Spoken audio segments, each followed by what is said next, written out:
island of Sodor had many visitors, and Sir Topham had scheduled more trains. Gordon, the big engine, had to work harder than ever before. "Come on," he called to the coaches. "Come on, come on, come on.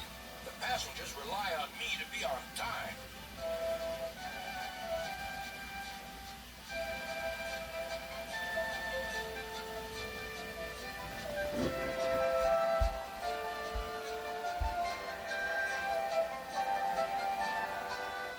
Whenever Gordon finished one journey, it was time for another to begin. "Never mind," he puffed. "I like a long run to stretch my wheels."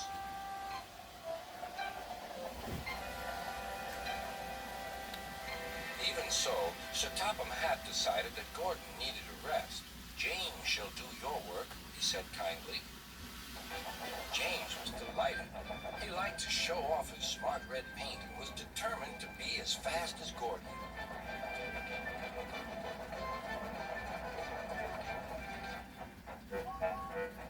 "You know, little Toby," he boasted, "I'm an important engine. Everyone knows it. I'm as regular as clockwork. Never late, always on time. That's me."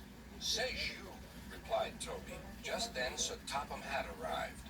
"Your parts are worn, Toby, so you must go to the works to be mended."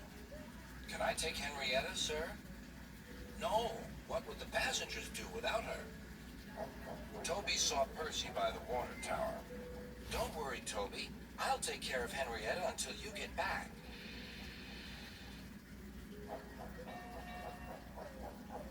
Soon Toby was out on the main line. He clanked as he trundled along. He's a little engine with small wheels. His tanks don't hold much water. He had come a long way and began to feel thirsty. In the distance was a signal. "Good," he thought. "There's a station ahead. I can have a nice drink and a rest until James has passed." Toby was enjoying his drink when the signalman came up. He had never seen Toby before. Toby's driver tried to explain, but the new signalman wouldn't listen. "We must clear the line for James with the express.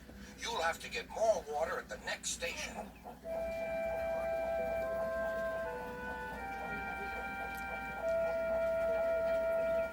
Hurrying used a lot of water, and his tanks were soon empty. Poor Toby was out of steam and stranded on the main line. "We must warn James," said the fireman. Then he saw Percy and Henrietta. "Please, take me back to the station. It's an emergency." Henrietta hated leaving Toby. "Never mind," said Percy.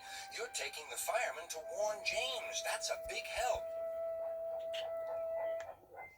Henrietta felt much better.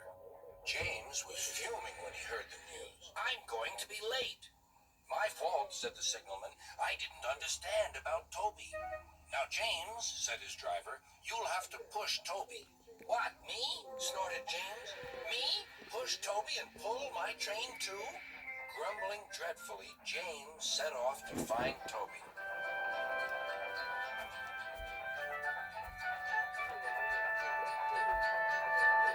He came up behind Toby and gave him a bump. "Get on, you!"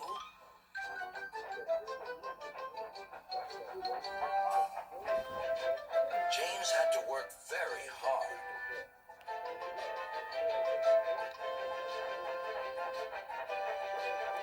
When he reached the workstation, he felt exhausted. Some children were on the platform. "Coo! The express is late, and it's got 2 engines. I think James couldn't pull it on his own, so Toby had to help him." "Never mind, James," whispered Toby. "They're only joking." "Huh," said James. Toby just smiled.